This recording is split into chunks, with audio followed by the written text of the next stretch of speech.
دا وطن دا سیندونه دا وطن څومره ښکلي ښکلي ښکاري څومره ښکلي ښکلي ښکاري څومره ښکلي ښکلي ښکاري څومره ښکلي ښکلي ښکاري ښکلي غرونه دا وطن دا سیندونه دا وطن خدا استم در خاک وطن خاک وطنم است چرا خاک وطن خدا نکنه در خاک دیگه کس بریم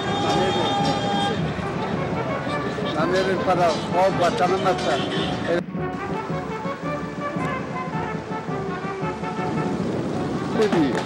خاک ماست چرا از وطن خود نمیبریم جا برید در وطن های مردم بریم یا وطن خود وطن خود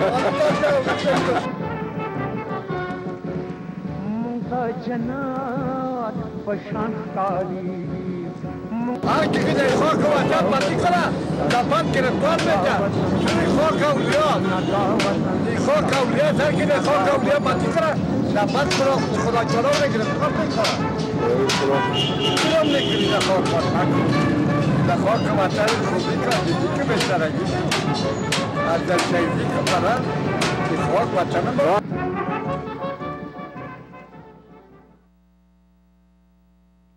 بسم الله الرحمن الرحیم.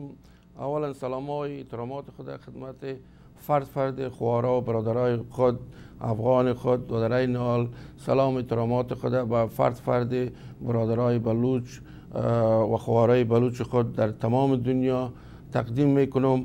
امید است صحتمند جور و آرام باشین.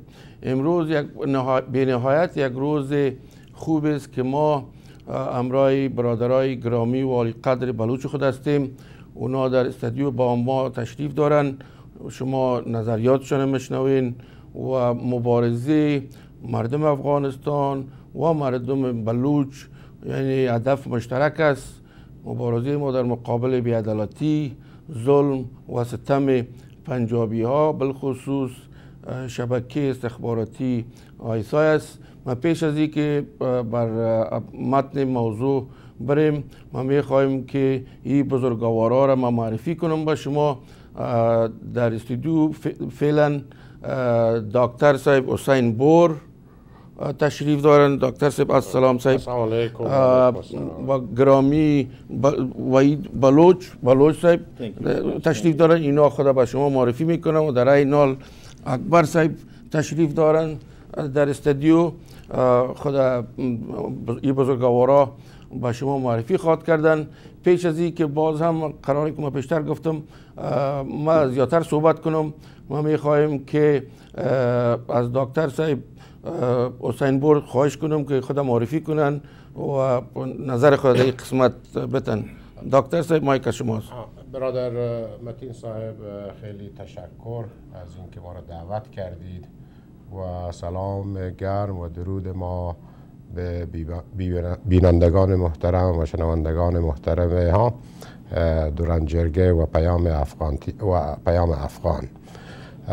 ما اینجا هستیم که در مورد مسئله بلوچستان انشاءالله و مبارزات ملت بلوچ ها برای آزادی و استقلال ها با شما صحبت کنیم انشاءالله. من خودم استاد دانشگاه بودم، سابق وکیل عدلیه آمریکا هستم و مدیر هیئت مدیره امریکن بلوچ کانسل و مؤلف کتاب در مورد ناسیونالیسم بلوچ. بله بسیار الله تو مرحمت کردین. ما از دکتر صاحب وحید بلوچ ببخشین بزرگوار وحید بلوچ خواهش میکنیم خود معرفی کنن. اینا البته با زبان انگلیسی صحبت میکنن. Please, the mic is in your control. Thank you very much, Mr. Mateen. Thanks for inviting us over here and give us the opportunity to talk about Balochistan, Baloch question in Pakistan, and the atrocities Baloch people are facing today in Pakistan. This is an opportunity you gave us, and we thank to you, and also we praise your efforts to have us over here. Thank you. Thank you so much. And now I ask from Mr. Akbar to introduce himself. He's a young journalist. He is quite reputation among Baloch community and Baloch brothers. So I want him to introduce himself to you and have anything he wants to say. The mic is yours. Thank you so much, Mr. Mateen, for inviting us in your show. It's been a great pleasure. And my name is Malik Siraj Akbar. I'm the editor-in-chief of the Baloch Hal, which is the first online English language newspaper of Balochistan. Currently, I'm doing a fellowship at the National Endowment for Democracy in Washington, D.C., and I regularly write a column for the Huffington Post, which is a New York-based online newspaper. My journalism predominantly revolves around the issues of Balochistan. I've covered Baloch nationalist movement for almost 10 years, and I normally focus on human rights issues, issues of Baloch liberation, Baloch struggle for a separate state for the Baloch people. And I'm also the author of the book, The Redefined Dimensions of Baloch Nationalist Movement.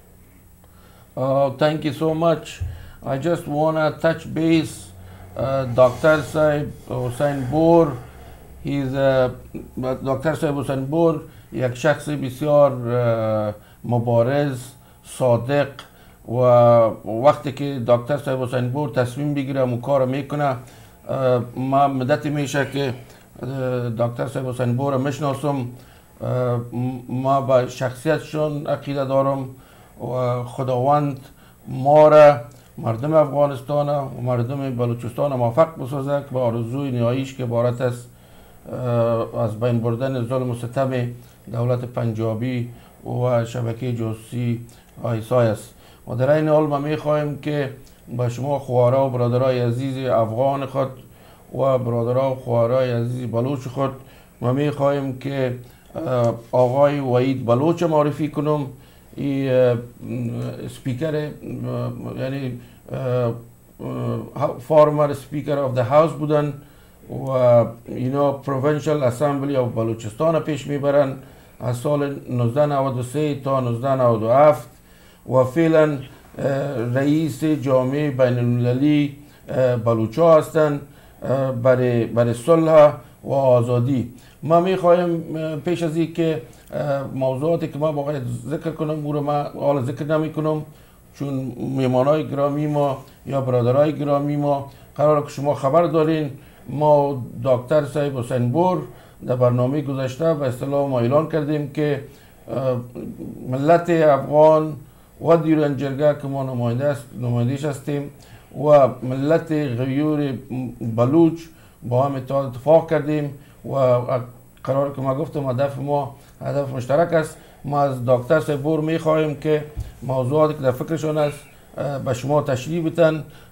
باز بعد از او میریم به دکتر صاحب وحید بلوچ که اونا هم نقاط نظری که اونا میخواین صحبت کنند در موردش صحبت کنند. دکتر صاحب مایک به شما، اختیار شما. خیلی متشکر برادر متین صاحب از اینکه به ما برادران بلوچ خود این وقت دادید که بیاییم در مورد مسئله بلوچستان ها صحبت کنیم و همانطوری که همه بینندگان و شنوندگان بزرگ و محترم مستحضر هستند، مسئله بلوچستان و مسئله افغانستان، برادری و اتحاد بین اینا تاریخی بوده و هرچه در بلوچستان اتفاق بیفته روی افغانستان تاثیر میگذاره و هرچه در افغانستان اتفاق بیفته در روی بلوچستان تاثیر میگذاره.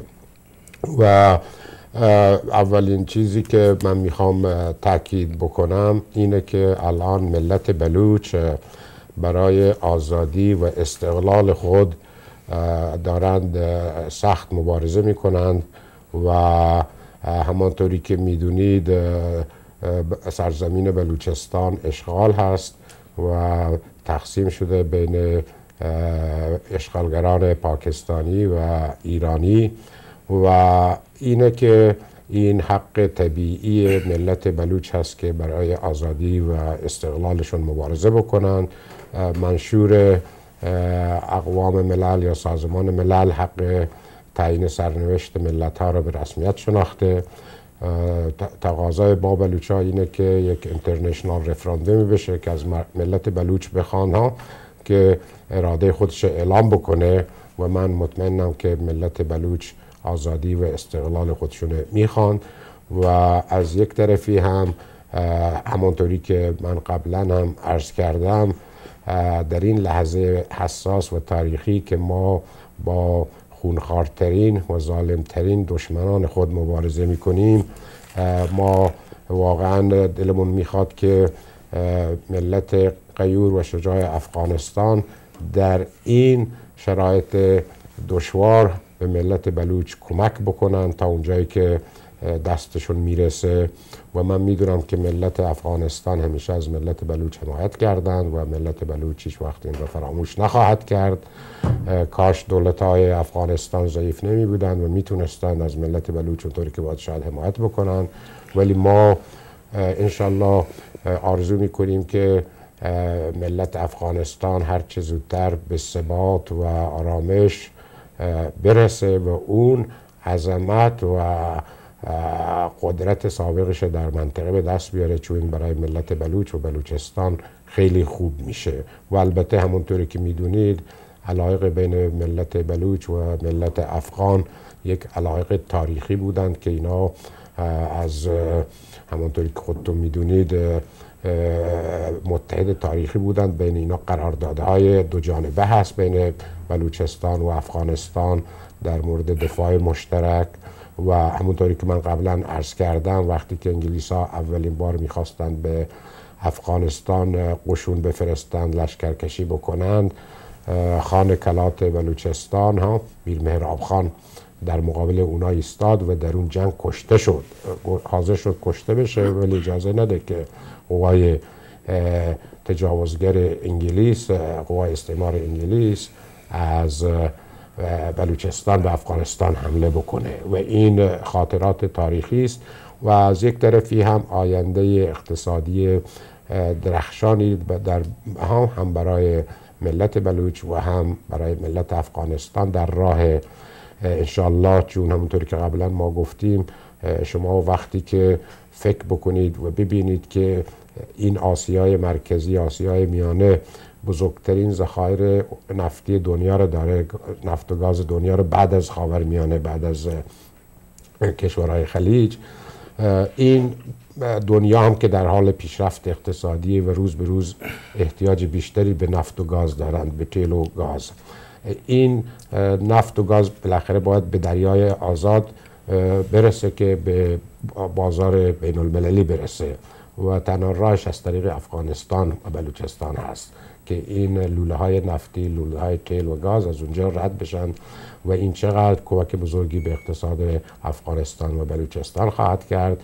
همینطور این ریلوهایی که باید بره از آسیای میانه به دریای عرب و اقیانوس هند و تنگه هرمز، اینه که آینده درخشان اقتصادی در اونجا است. و من خیلی خوشحالم که امروز هم برادران بلوچ ما، وحید صاحب Speaker of Balochistan Parliament and ملک سراج Distinguished Baloch Journalist اینجا هستند که با برادران ها و ملت افغانستان در مورد مبارزه ملت بلوچ صحبت بکنن و در مورد وضع حقوق بشر. بله، دکتر صاحب محترم و گرامی، از صحبت‌های عالمانیتان ما تشکر میکنم. خداوند شما رو خیر بده. در این حال چون بلوچ صاحب وحید بلوچ انگلیسی صحبت میکنن، باز نقاط مهمشان ما میخوایم باز به انگلیسی ترجمه کنم، یا ما یا دکتر صاحب بزرگوار. و بلوچ صاحب در طول عمر خود مبارزه کرده برای ملت شجاع بلوچ. شما میبینین که حال آمدن اینجا سم گرفتن کار میکنن که به خیر و رفاه مردم بلوچ باشه و در این حال پالوی ما ایستادگی کردن و ما از بلوچ صاحب تشکر میکنیم.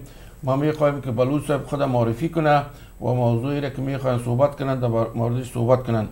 بلوچ صاحب، the mic is yours. You want to introduce yourself, then whatever you have in mind you can tell to the audience, please. Thank you very much, Mr. Mateen, and thank you very much, Dr. Hussain Bur. I held the position of Speaker of the House Balochistan Provincial Assembly from 93 to 97 as a member of Balochistan National Party. Currently, I am the president of Baloch International League for Peace and Freedom, a DC-based non-government organization. And I also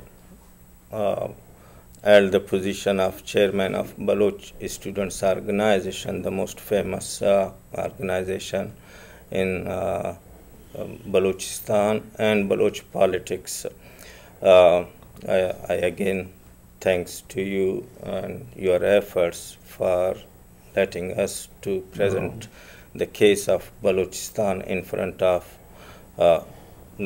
Afghan people, Baloch people, and whoever is watching at this time. We appreciate the audience taking their time and watching this program. Balochistan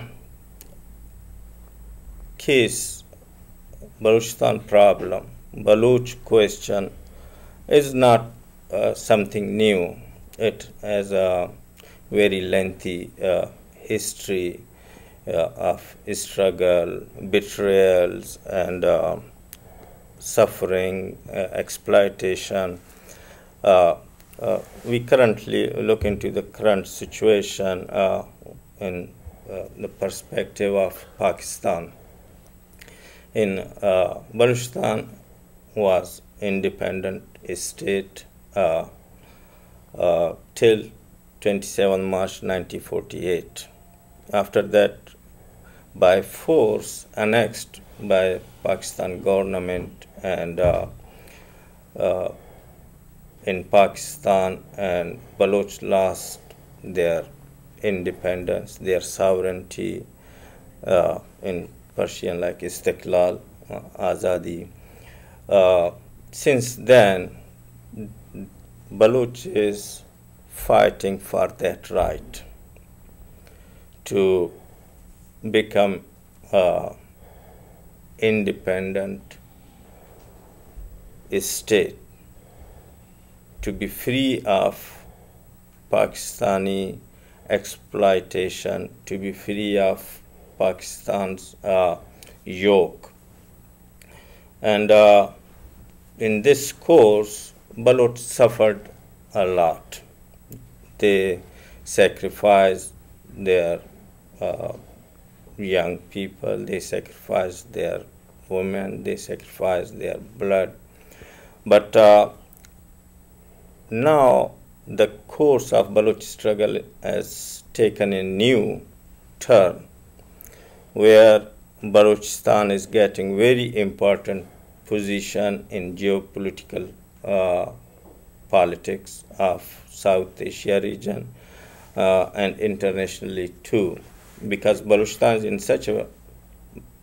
such a geographic place where it is controlling the Arabian Sea and Indian Ocean, and all the powers of the world are concentrating on that area. And also due to the new radical terrorism, Islamic terrorism, which is taking place in that place, it got more importance.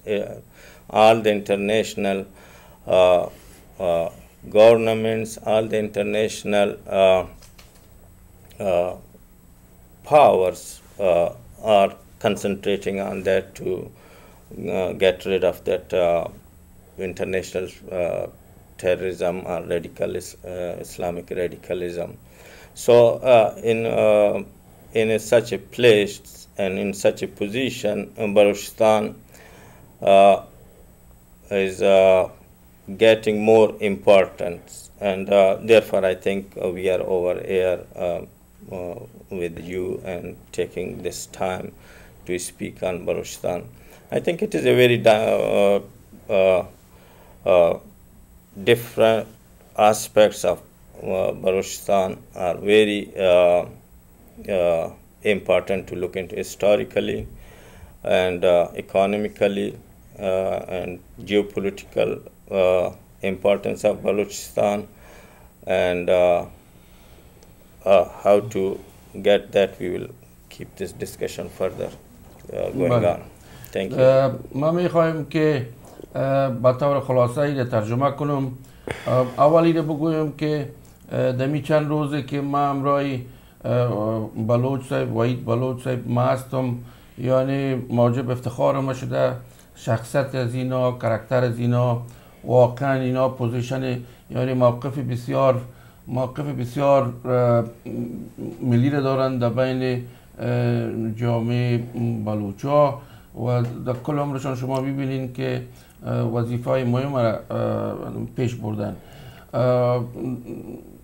بلوچ صاحب گفتن که در سال 48 پاکستان بلوچستان از زمینی خود کرد در سر تعرض و از او وقت به بعد بغیر از سوء استفاده از خاک بلوچستان و ظلم ستمی که بالای مردم بلوچستان آوردن، دولت پنجابی آیسای دیگه کار نکردن.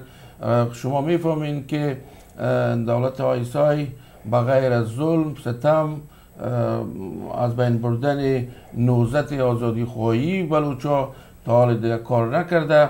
شما میفهمین که بلوچستان از نظر منابع طبیعی بسیار غنی است و از نظر جغرافیای سیاسی که ارتباط داره با بحر هند و از نظر منابع طبیعی قراره که ما گفتم بسیار زیاد غنی است و پاکستان بسلا چنگ خود انداخته بالای بلوچستان و مردم مالکای اصلی بلوچستان در شرایط بسیار ناگوار اقتصادی زندگی میکنه. و نقطه مهمه که بلوچ صاحب در این مورد یعنی تبصره میکنه و تاکید میکنه و او است که همین ظلم و ستم پاکستان و دولت پنجابی پاکستان و آیسای از بالای گلون مردم غیور و شجاع بلوچ پس شود و همون منطقه سیاسی از جغرافیای سیاسی که بر تمام دنیا مهم است او باید دوباره آزاد شود و مردم غیرو بلوچ میتونه که سرنوشت خود پیش ببره. و ای که ما ارتباط تاریخی داریم بین برادرای بلوچ و مردم غیور افغان. در طول تاریخ ما مثل برادر وارد زندگی کردیم و دائم از حقوق یکدیگر دفاع کردیم و این قابل ذکر است. بلوچ صاحب میگن که ما اینجا آمدیم این موضوع را میخواهیم که به توجه تمام دنیا بردیم و ما میخواهیم زیادتر از نظر میدیایی رو ببریم و مبارزه ما دوام داره و ما این صحبت ها را پیش میبریم. انشاءالله سوالای شما را میگیریم، سوالای شما را جواب میتیم. اما به ما قابل خوشی است که در چند روزه که ممرای این بزرگوارا وقت سپری کردیم، یعنی باور کنیم بغیر از افتخار و خوشی دیگه چیز ما گفته نمیتونم.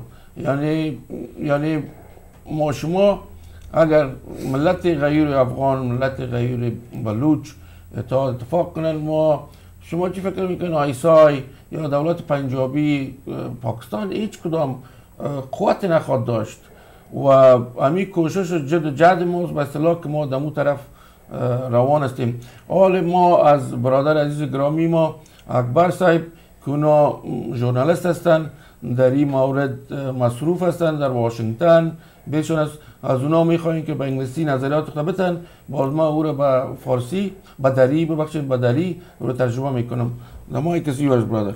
Well, thank you so much. I think it's very important to understand the power structure of Pakistan, how the Pakistani state works. In Pakistan, we have like different ethnic communities. You have the Baloch, you have the Pashtuns, you have the Sindhis. The problem is that Punjab has the highest population, and Punjab does not have the resources to manage its population. Now, in order to feed that population, Punjab has always been and historically been very greedy in terms of grabbing job opportunities from other provinces, and Punjab basically does not have the resources that Balochistan has. For example, in 1951, the first natural gas reservoirs were discovered from Balochistan. Now, from 1950s until late 1980s, Balochistan supplied 100% gas requirements of Pakistan. But until today, the Baloch people, the indigenous people, do not benefit from their own natural gas.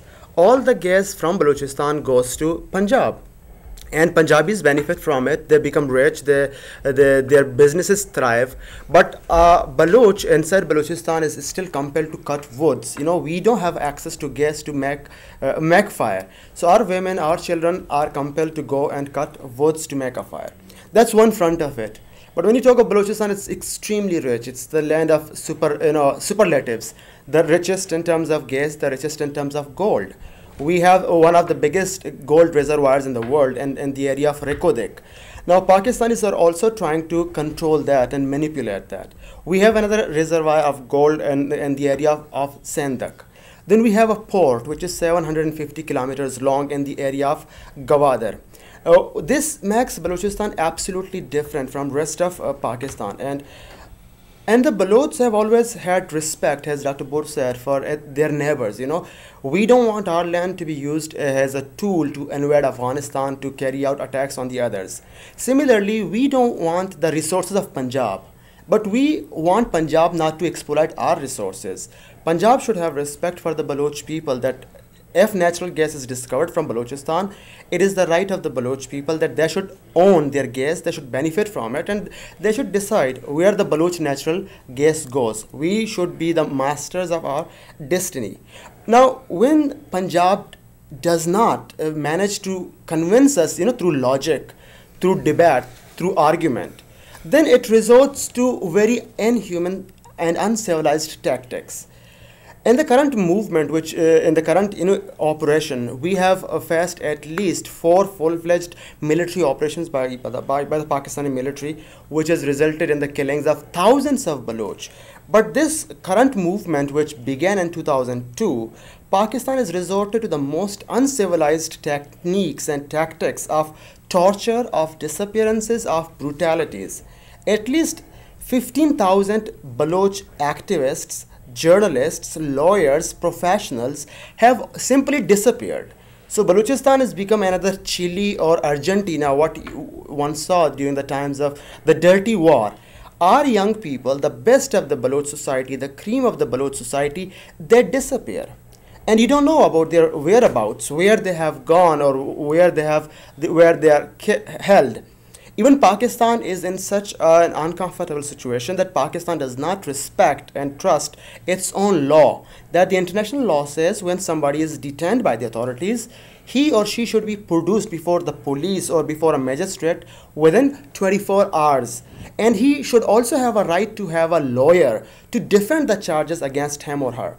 Now in Balochistan, there are people who disappeared 10 years back. There are the ones who disappeared 10 months back. There are the ones who disappeared several weeks back. And nobody knows about their whereabouts. This is a very dirty tactic the Pakistani government applies. Now, when we as journalists try to ask the government of Pakistan to be more transparent about these people, their civil rights. After all, they're human beings, they're not animals. What Pakistan is embarked upon is a process, what the Amnesty International calls a process of kill and dump. So these disappeared people are tortured inhumanly. Their dead bodies are dumped at the countryside, at the roadside, and many of them, their age bracket is 18 to 24. They're all young students. Sometimes their chests are drilled, their heads are drilled, and sometimes they're shot like 24 times, 30 times. This is extraordinary. Throughout the South Asian region, you don't see such an extraordinary practice of disappearances, of torture, and of killings. And again, this is not only confined to some Baloch, activists. This is the best of the Baloch, our lawyers, our doctors, our professors, you name it. So we, the Baloch people, are currently going through genocide in Balochistan, and it's very encouraging that, Pashtun brothers, Afghan brothers are equally cognizant of the fact, and they express their support for the Baloch, and we believe that both brotherly nations have a common enemy. We have to stand for our genuine rights. We are not kind of a people who would try to invade or encroach upon other people's rights. But we should be very clear that we wouldn't let somebody else exploit our natural resources and somebody else to kill our people. So this is the need of the time for the Baloch and the Afghan people to fight the common enemy who also envisages a control on Afghan resources. And I'm sure the Afghan brothers are the best people to understand how your entire generation is being massacred by the Pakistan-sponsored terrorists. So we have a common enemy, and I think we have to fight it collectively. Thank you so much, brother. I appreciate it. برادر عزیز گرامی، ما در صحبت به طور خلاصه میخوایم که ترجمه کنم و شما میفهمین که برادر ژورنالیست است. در طی بیانیه خود گفتن که از بلوچستان 100% گازی که مورد ضرورت دولت پنجابی است یعنی میره و پنجابی ها از او استفاده میکنن. خود مردم مبارز بلوچستان از چوب استفاده میکنن، وسایل طبیعی ابتدایی برای استفاده یعنی رفع ضرورت خود. و در این حال منابع طلا را که یعنی بلوچستان بزرگترین منابع طلا دارن. در قسمت صندق گفتن که دولت پنجابی آیسای آمده ذخیره طلا را میکشه، کلش با گردنهای پنجابی ها استفاده میکنن، پنجابی های طلا را استفاده میکنن و بر مردم غیور بلوچستان کدام چیز نمیرسه. و شما قراره که میفهمین مردم غیور و مبارز بلوچستان یاشا و باطی خود به اصطلاح از ماهیگیری میکنن و وسایل ابتدایی زندگی دارن که یک بی‌عدالتی است. آیسای خصوصا مرکز جنایت پنجابی ها میایه، برادرها و خوارای مبارز بلوچ که یک آواز بلند کنن خصوصا در بلوچستان و در این حال در مناطق دیورند لاین ما آواز بلند کنن. قرار معمول آیسای میایه اونها را ناپدید میکنه. ظلم و ستم آیسای به اندازه است که برادر بزرگوار ما گفتن که میگیرن در سینه‌شان، یعنی از مبارزین ما، مبارزین افغان، مبارزین بلوچ ما به اصطلاح قرار که میگن برادرای بلوچ و خوارا را که گیر میکنه آیسای، میگه در سینه‌شان برمه میکنه، در کلیشان برمه میکنه، در جایی که گیرشان میکنه میکشه. در حدود مبارزشان در سال 2002 به اصطلاح اوج گرفت. از 2002 به این طرف مبارزشان دوام داره و در این حال 15,000 نفر روشنفکر برادرای بلوچ که ژورنالیست هاست، دکتر هاست، انجینیر هاست، وقتی که آواز بلند کنن اونا کشته میشن، از بین برده میشن.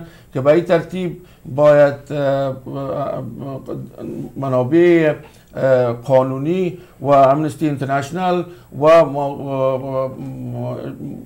مرکز ژنوا که در قسمت هیومن رایت و ابیوز هیومن رایت اونا کار میکنن، اینا کجا هستن؟ به اصطلاح چرا آواز برادرای بلوچ و برادرای افغان ما را نمیشنون که پاکستانی ظلم و تهدید بالای اینا روا میداره؟ و ما خواهش میکنیم که از جامعه بین‌المللی به اصطلاح ظلم و ستم آیسای برش توجه کنن. و آیسای یگانه مرکز است که هم از نظر اسلام دین مقدس اسلام شرمانده به اصطلاح حرکاتی که میکنه و رزق منابع مالی رو به دست بیاره و در این حال دیگه کار نداره تنها قتل و قتال، از بین بردن نهضت ملی برادرای بلوچ و برادرای افغان ما اینا مسئول هستند. و موضوعاتی که ما میخواهیم با او بسیار باز تاکید کنیم، دستگاه جاسوسی آیسای یک دستگاه جنایت بر مقابل بشر میکنه، نه تنها مقابل بشر میکنه، جنایات از تمام دنیا آشکار است. اینا مرکز تروریستی خوناشام است، بغیر از خون خوردن دیگه چیز در فکرشان نیست. خون مردم بلوچ میخوره، خون مردم افغان میخوره و این باید توسط جوامع بین‌المللی این دستگاه جاسوسی و آدمکشی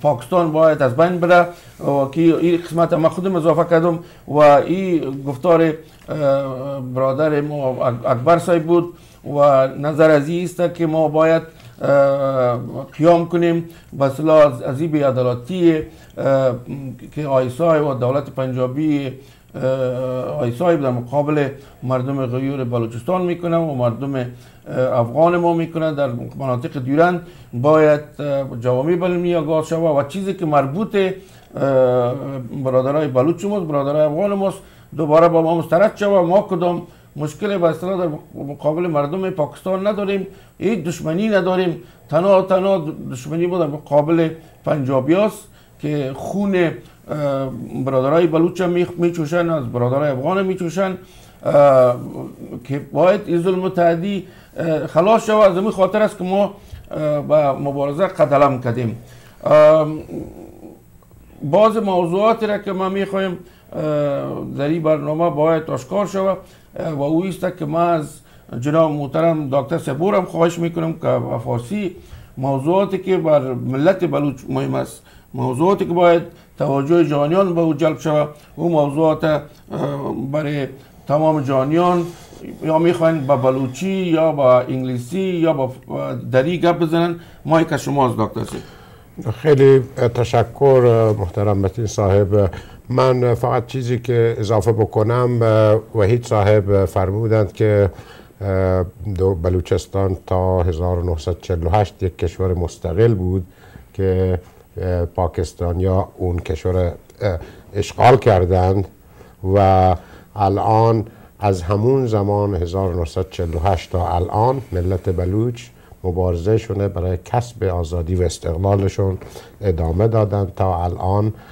و همینطور که ملک سراج صاحب فرمودن در این مبارزه خیلی مهمه که مردم بلوچ از حمایت برادران افغان برخوردار بشن، چون دشمن یکیست، هدف یکیست، همون جنایتی که در افغانستان بر علیه مردم شجاع و غیور افغانستان پاکستان کرده و هر روز 40-50 نفر کشته میشه، این همون جنایات در بلوچستان هست و این ایجاب میکنه که ملت بلوچ و ملت غیور افغانستان با هم همکاری بکنند و اون روابط تاریخی و برادرانه خودشون داشته باشند و انشالله پیروزی از آن ماست.